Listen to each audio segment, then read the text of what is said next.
Gary, welcome. Morning, mate. How are you? Last time I spoke to you, Ah, Ireland had just beaten Portugal.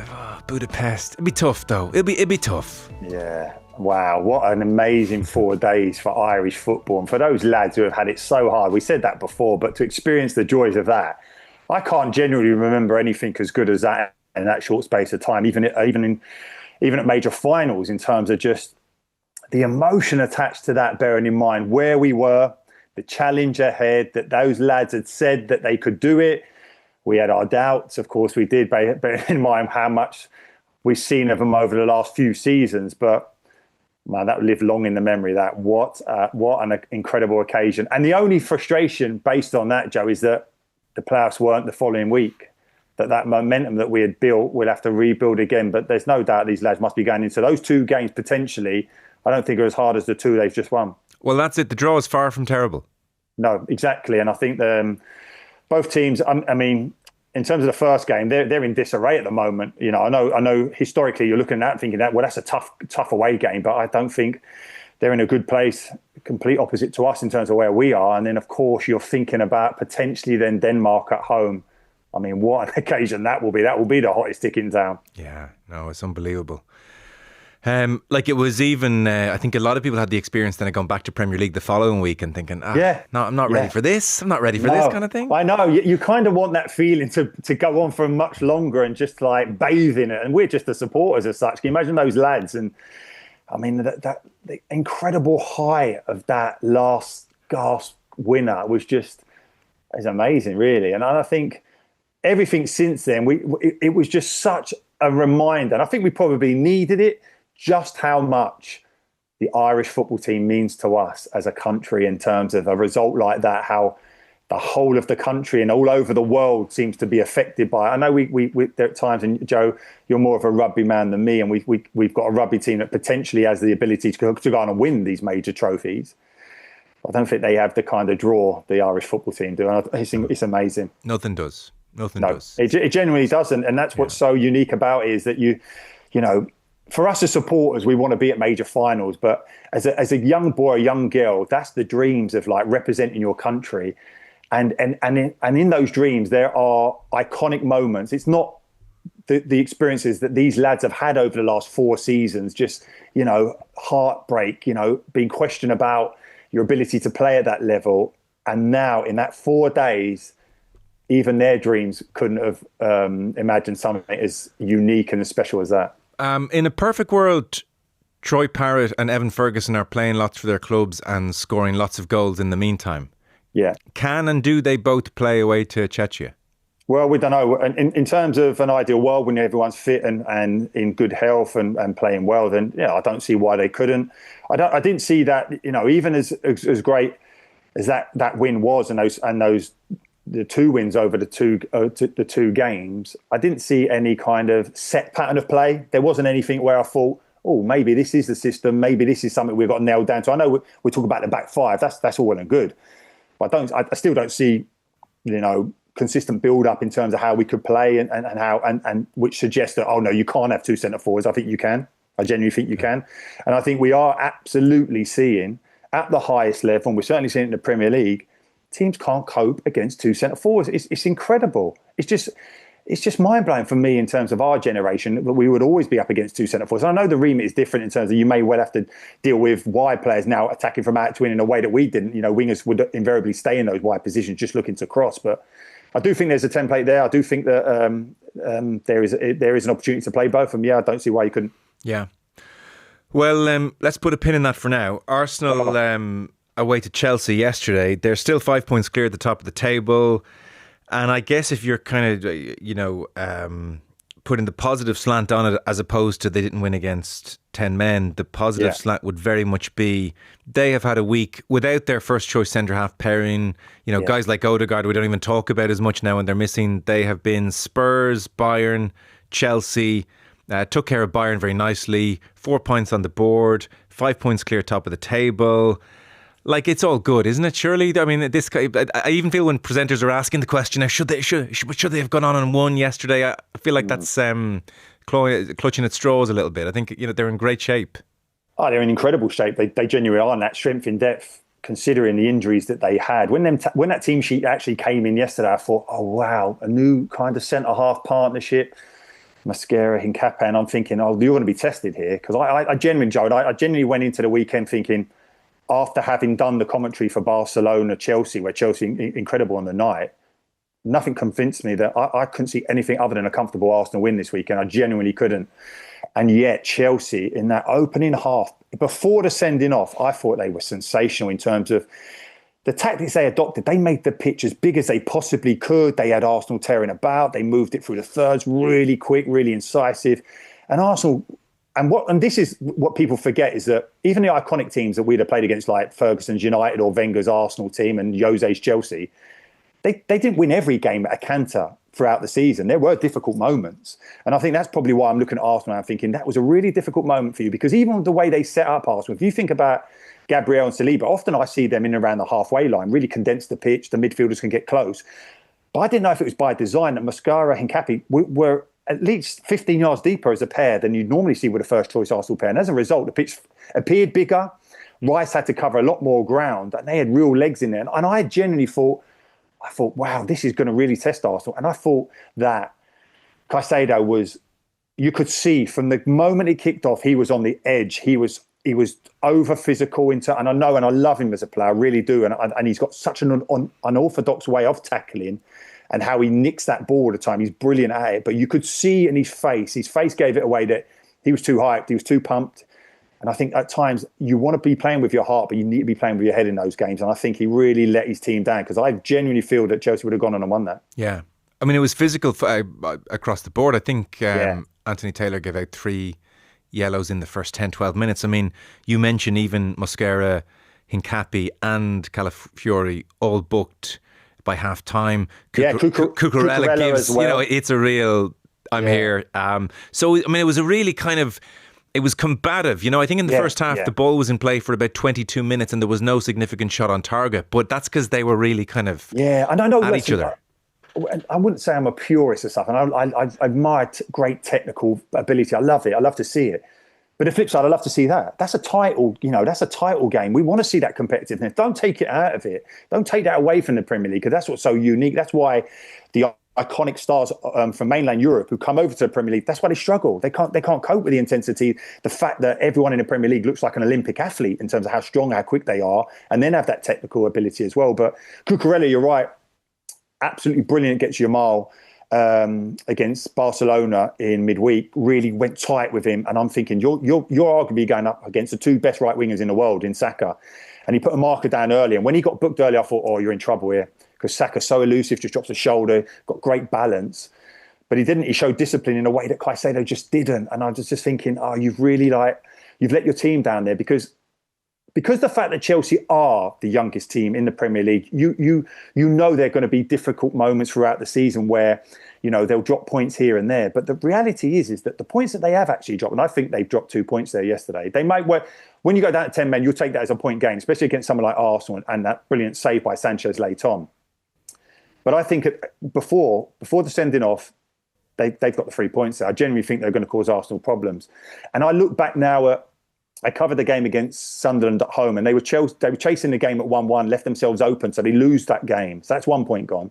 You think about that throw-in they concede against Keith Andrews' Brentford late on. That's a point as well. So that's 2 points now there. And everyone's talking about how Arsenal are blowing the Premier League away, and invariably they'd be so close to them. So it's amazing. It was a really pivotal moment, pivotal result, that they had that ability to see out that game for a young team against a team so dominant and physical as Arsenal. Yeah. And for all, I mean, not to focus overly on Chelsea, but we don't talk about them too often. No. For all that kind of physicality, which was just so obvious. I mean, there was a great sophistication in lots of things that they were doing. I mean, you don't always see it in midfield battles, but it was like a very definite. Reece James, wherever you go, Declan Rice, I'm going with you. Enzo was on Zubamendi, and obviously until he was sent off, Caicedo on Eze. That danger. Caicedo was like, I'm relishing Eze. But then, like in general play, you have lovely little things. I feel like I've underestimated the skill of Reece James. Where so he'll drop, the centre halves will split and they'll push on their right back Gusto, and Reece James drops in and quarterbacks it. But I mean, He can go by a man. He's hitting these 30 little yard kind of flyers. I mean, I thought, I was like, I've been sleeping on how good a midfielder Reece James can be when he wants to. He's a sensational player, Joe. And everything, all that talk around the time back 3 or 4 years ago about Carl Walker at right back or Trent at right back, he's a combination of both. That physicality, that technical ability, sensational play. Even when he went on loan as a young kid to Wigan, he played central midfield for them, got player of the year. So this isn't something like a Pep Guardiola, because Maresca is a disciple of him thinking, I want to get my fullbacks into midfield. This guy is a genuine midfielder and a brilliant right back as well. And the frustration with him, and the reason why you probably haven't realised or he's gone under the radar a little bit, is because the injury problems. He just can't stay fit. And now they found a way to protect those hamstrings. And he's a remarkable footballer. He genuinely is in terms of that physicality. He's an amazing footballer. The frustration, though, Joe, on that goal that they actually conceded. I know you're down to 10 men, but the ball goes out to right wing to Saka, and it's in and around there. And Chelsea put 4 defenders out there against 2 Arsenal attackers. And then in the box, they've only got 3 defenders against Arsenal's 4. And you're thinking, Chalobah, why are you a left back? Fofana, why have you gone past the near post? And then Marino is always a threat in the air. Gets a basic free header. And it's little moments like that. And I'm thinking that you are being kind of stressed when you're down to 10 men, but it shouldn't really be stressing you around the box. Your centre-backs should still be holding their position.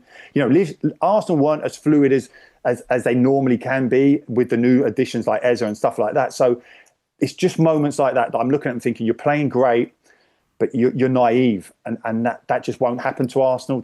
If they get their proper centre-backs back and stuff, they won't concede those type of goals. And that would be the frustration for Chelsea. Yeah, okay, that'd be the difference. By the way, I mean, not so much yesterday, but just worth the word on Eze. Never has a signing looked like, well, that looks like a good signing, and just worked out in such a straightforward way, and like he's blossoming.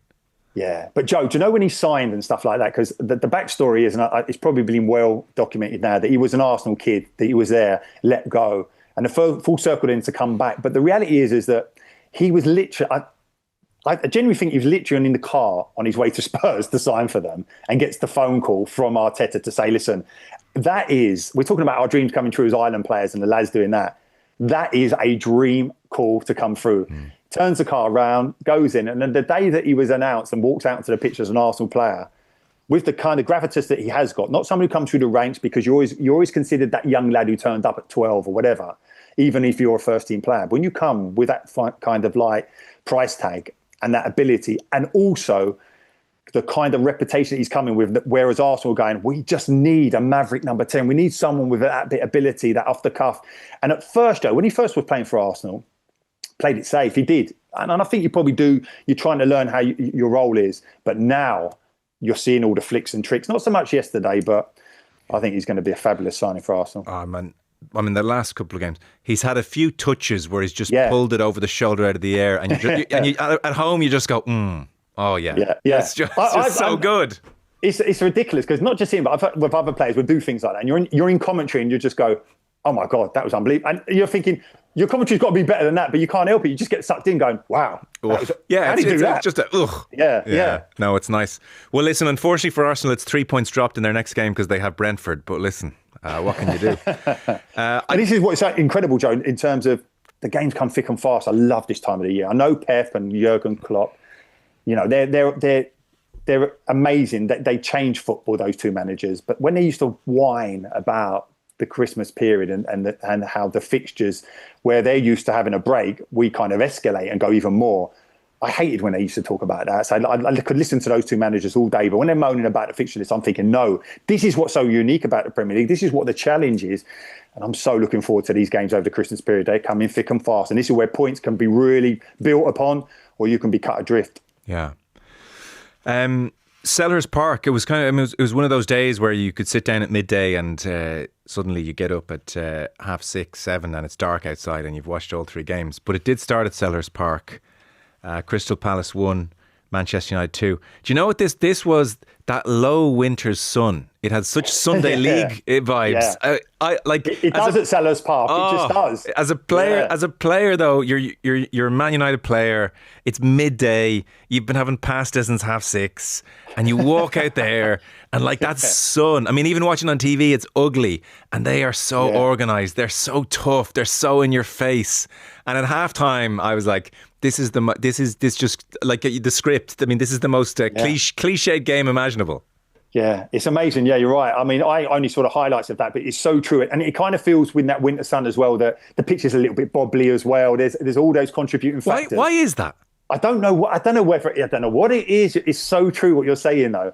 And these lads are playing on carpets at the moment, but it just is. And especially those old grounds like Selhurst Park, and it is a kind of a throwback. But do you know what? When the scoreline was going the way it was going, I was thinking, oh no, on the back of you blew it against Everton. You're thinking, come on, lads, and you look at the manager and thinking, okay, Everton are down to 10 men. Just change it a little bit. Just change it, but don't stick to that philosophy. And yet he does. And I'm thinking at that stage, another poor result against Palace, who have been so good, so consistent this season. And it's back to kind of like, they're struggling again. And yet, great character, come through it. Fair play to them. Yeah. So I watched it in full. Because they were getting hammered at halftime. I didn't think they were by any means bad at halftime. I just thought Palace were so in their element. Like, it was just perfect for them. You know what I mean? And I thought United competed very well. And they didn't necessarily up it in the second half or dominate the second half. It was just 2 set pieces. I mean, it really was a goals change games kind of a day. Yeah, and he's coming out there saying, listen, I've seen a couple of those set pieces. I've robbed them off of other teams, other coaches. And I'm saying, yeah, why not? And can't overemphasize the point that set pieces are so crucial now because, and we keep saying it, is that the modern day defenders can't deal with them. They just can't. So there's where you can really, profit from those type of situations. But I'm going to watch that again back this week because I'll have United over the Christmas period. But I'd be interested to know whether or not in that system, Joe, where they're both playing that back three, who changed the most, or was it just literally man for man? How did it kind of play out? I was man for man. Like, it was very competitive. The ball was that bobbly ball, like it was bouncing around a lot. There's a lot of 50-50s. There's a lot of scrappy passages of play. Like, nobody was popping the ball around and dominating. It was messy. It was like it was that kind of a game. But you know what, right? In terms of him, he has said in recent games, and what he's really liking about his team now is that they are competitive. Yeah. They can deal with duels. They won't be brushed aside as easily as they were when they initially came in. And you always felt that you could dominate United physically over the last couple of seasons in a way that you never could. The iconic teams, because they were great footballers, but they would go toe to toe with you if you wanted to kind of mess them up a bit. But it'd be delighted with those situations that they've done it a couple of times now this season where they've. And last year, you'd have felt once they've gone behind, you think, well, then they're not coming back. Yeah. This game's over. They're showing that character. Yeah, they are. I wanted to ask you a general question, and like it kind of summed up Palace. Wharton, beautiful reverse pass. Mateta wins the penalty. Lenny Yoro, he's still only 20, but he has been, anytime he gets criticised, the backlash is always, wait and you see, when this guy's 28, he's going to be an absolute superstar, like he's ahead of Rio at that age, etc. Where are you in Lenny Yoro? Because on the bench, I don't know if you saw it in the highlights, but he got substituted, obviously, and the camera stayed on for quite a long time. And he was really giving it to himself. He was down on himself. It was just like, oh my God, I've messed up again kind of a moment. Yeah, well, listen, young centre-halves, you're always going to make mistakes, and especially high profile when you join a club like Manchester United. And it's not a Manchester United team that's ticking away nicely. You can kind of go in there. And that's, I know Rio was at Leeds and playing in Champions League semi-finals for Leeds, and then, of course, at West Ham. But he was going into a machine of a team at United, so it's going to be an easier transition. I don't think he's anywhere near Rio's level. I genuinely don't think. I think it's a lazy assumption because they look like the same physical characteristics. I think it's a lovely move. I think, and it really makes a big difference when he is actually playing for United because of the fact that he has that mobility when he gets dragged into those wide areas. I like De Ligt at centre back, but I don't like him at right side centre back because I think he gets exposed. I think he's very good centrally in terms of that physical presence. The one thing I'll say about Yoro is that I can see all his attributes, but I'd say probably the weakest part of his game, and I've seen it consistently since he's come here, is that his awareness in the box marking is really poor. It's really poor in terms of opening his body, where his centre forward is, but where his centre forward wants to get to. So the centre forward may well back you up a couple of yards because he wants to get back there. So he wants to kind of drag you back into him to create space to attack across the front. He doesn't have that yet. And that probably is because of the fact that the league that he was playing in wouldn't have that type of movement. He's certainly going to get it up against the Premier League. I think the strikers, the forward play is really good. That needs to improve. And I would expect the coaches will get older and try and do that. Okay. West Ham 0, Liverpool 2. There was obviously huge pressure on Arne Slot here. I mean, Jamie Carragher last week was saying, next 3 games, if there's not 7 points, then position is untenable. That was the backdrop. And in this must-win game, really, for Slot, there was no Mo Salah. That was the big... Well, there was, but he was put him on the bench. Well, yes, sorry, yeah, that's what I mean, yeah. Mo Salah. Good. Yeah, exactly. Make those decisions. Yeah. Come on, man. I mean, this is... It was always a difficult case to argue last year about Salah in terms of how he's affecting the Liverpool team, because he was scoring all those goals. But you could see that he wasn't running past... He can't run past fullbacks anymore in a way that he used to do with his power and pace. And then you kind of compound it then by these new players coming in. And the argument I always looked at, Joe, in terms of getting Ekitike in first, but Isak was the one, because he was at the time, him and Haaland, the 2 best centre forwards in Europe. Okay, so now you're getting in an out and out number 9 to play in a team for Liverpool that the number 9 has always played a facilitator role. So if you think about Firmino, Jota, those type of guys are always kind of like dropping in deeper to allow then the space to be created for Salah to play at the point. Now you've got a centre forward who's going to say, I'm not dropping it to 10.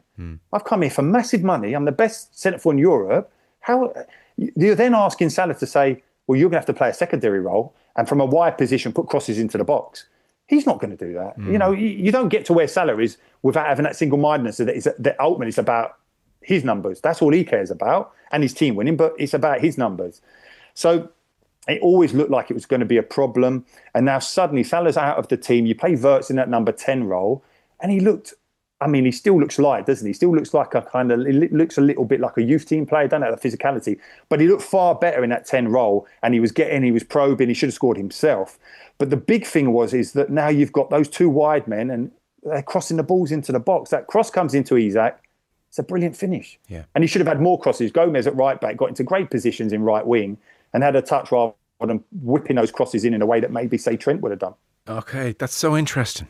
I hadn't heard anyone else make that point about the difference. Yeah, that shift in 9 and what that would mean for Salah. Yeah, because I mean, that makes total sense. Yeah, yeah. Klopp billed Firmino as the engine of that Liverpool team, and he was always dropping deep for Mane as well. So that was that twin threat there.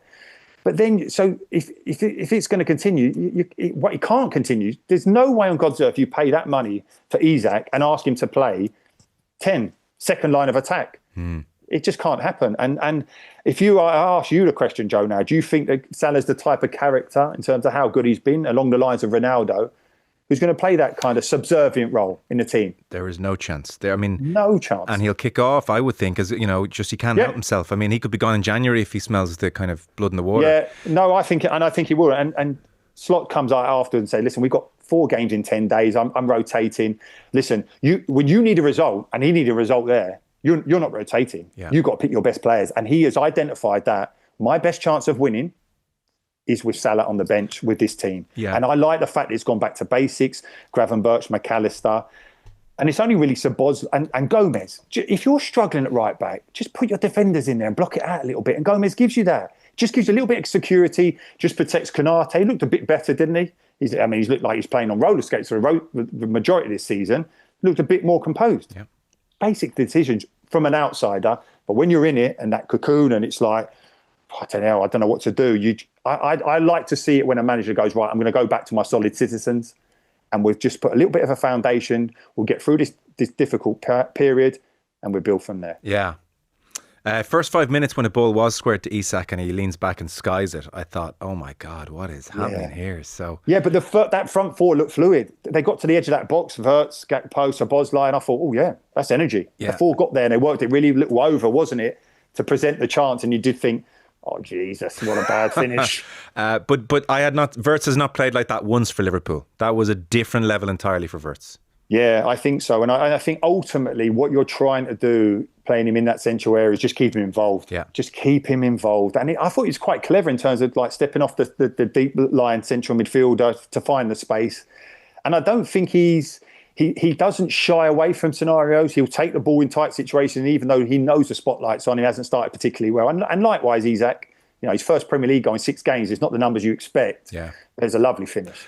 Yeah, and it was a great finish. And maybe his first goal was always going to be that quite instinctive, don't have time to think for it, bangs in kind of a moment, and the confidence will come from that. Yeah, and that don't think about it, cross. Yeah. Don't look up and look for just cross it into a good area. Yeah.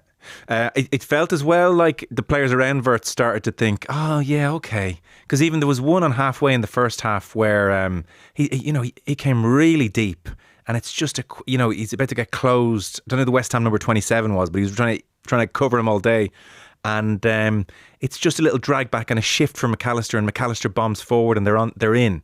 Yeah. And it was like, oh, this guy, yeah, they're starting to kind of work off him as opposed to him just floating around, not sure what to do. Yeah, no, listen, you're trying to kind of like shoehorn him into positions in those wide areas, and ultimately you want to kind of get him into those positions where he's like built this incredible reputation, because he's a fantastic player. I mean, even in the bad moments, the way he takes the ball and he just moves his body, it is fantastic. There's no doubt the quality's there. But he won't be the first player who's come from elite level clubs in Europe and struggled initially in the Premier League, because I can't overestimate just how hard that Premier League is now. It's such a high standard. And yet, I get a lot of people saying to me, and I wouldn't argue against it, is that the standard maybe isn't as good as it was in terms of the players, but I just think it's so physical, so quick that they are struggling, a lot of these players who come into it now. Yeah, and you know what though? That's such an interesting point, because there's no doubt the technicians, the days of David Silva floating and you're like, I can't go near him, I can't touch him. They're kind of amazing, the technical level. But I kind of think to myself, well, as a threshold, or like the door into this league, when the physicality has gone to a level it's at now where it's through the roof, instantly that just closes the door on 99% of people. Yeah. Like there are a lot of people who, can control a ball and pass, and they can do things on the ball. And they probably looked at the Premier League years, thought, God, I feel like I could live there. But now I think you'd look at the Premier League, and if you're honest with yourself, you'd say, as you use the phrase, you need to be an Olympic athlete out there. Like, it's a bit like in golf, where if I did a putting competition with Rory McIlroy, 100 putts each, I might hold 10 and he might be unlucky, but I'm never going to outdrive him. And it's that kind of thing at the Premier League. You can't outrun us. Like, we would just run all over you all day. Yeah. And it's like you said there, because it's a kind of scenario where those technical players drop his shoulders, brilliant skill, and then they're getting their head up, looking away, and your man's back again, snapping at you, like the one you've just beaten. They go through the gears so quick. But it's true, though. But also, though, like, even if I'm playing against, say, Mourinho's unbelievable team, like it's Damien Duff or Joe Cole, they're unbelievable technicians with that physicality. And so was like Perez and, Overmars and them guys. And of course, even if it's Giggs or Beckham. So I don't think that these players are at a technical level that we have never seen before. No, it's just that, it's got to be aligned with, you've got to have that physical presence. You've got to know that if you are a technical player, you better get your pass off quick. Because they're going to be snapping back at you. You're not going to get a chance to get your head up and feel great about yourself. Yeah, no, it's an unbelievable standard now. Just before you go, I didn't see it. Man City beat Leeds 3-2. Yeah. Pep afterwards was saying, increasingly he does like Foden central, and we've seen that a lot this season, and he delivered obviously in a big way. Yeah. I don't know what you made of City, and I don't know what you made of Pep's little pep talk for Haaland at full time. It was so uncomfortable. And even Haaland's looking at him and going, enough. Come on, like, this is enough now. And he, I tell you what, Pep should do coaching on set pieces, because he hooks that arm. You can't evade him. He'd be a brilliant coach at that. And I know he used to say he's not the coach for the tackles, but he'd be a great coach for marking at set pieces, because Haaland was trying to move. He was blocking him in with this arm. He was blocking him there, stepping across him. It was so uncomfortable. And I know he argues that it's not for show. And because he's like the kind of mad professor, Pep, isn't he? He's so intense, is that he's probably thinking, I'm not waiting to get in the change room. I need to talk to you now to get my message across. But what was interesting is that the Leeds defenders really marked him well. They're physical with him, didn't get any real sights of goals. And I know there's a lot of kind of like talking about, well, if Haaland don't score, City won't score, they can't win. And he never had any sights of goal. Right. And the concern certainly for me, and with kind of like assessing whether or not Chelsea can have that consistency to challenge Arsenal deep into the winter, we're not sure they can. And I'm not sure City can also, for all their quality, because, Joe, they're 2-0 up. They're absolutely cruising. And suddenly it's 2-2, only because Farke changed it. He went from a back four to a back five. He took off his two main kind of outlets, the attacking wingers, and he put a defender on and went for. And you're thinking, oh, is this damage limitation? Maybe at 2-0, you don't want a heavy defeat. But the game changed, and they pinned and they played early balls up to Calvert-Lewin, and they had 2 centre forwards. And I keep saying this, and they're probably my biggest reference. City, they're the team who absolutely cannot deal with 2 centre forwards or early ball. They're terrible at it. And you look at them thinking, it had that feel of they're tuning up so comfortable to when they were 3-0 up exactly a year ago to Feyenoord in that Champions League game, and they drew it 3-3, sorry. And you're thinking, you're dropping too many points here. And out of nowhere, Foden scores this incredible goal. He really was amazing. And he looks now back to the kind of levels he was 2 seasons ago when he was picking up all the awards. He was poor last year, but now I think he may well be the player that they desperately need, that kind of De Bruyne role who makes a difference. And he certainly did on Saturday. Isn't it a joke, by the way, that say England might have room for one number 10 and you're picking potentially between Bellingham, Foden, Cole Palmer, Eze, if you want to throw him in. I know some of them can go wide as well, but if you just had one, it's obscene. Like I've never seen a gloat like it. Yeah, and then you've got kind of like your next tier who are sensational, like James Maddison or Grealish, or that, but they've just been discarded. All these guys, it's incredible, really is. And I mean, we're looking far ahead there. Yeah. And hopefully, we'll be in that competition. But for England, I don't think Thomas Tuchel cares, does he? He just don't care. No, you'll play the way I want us to play, and so many of those top class players will not be involved. Yeah.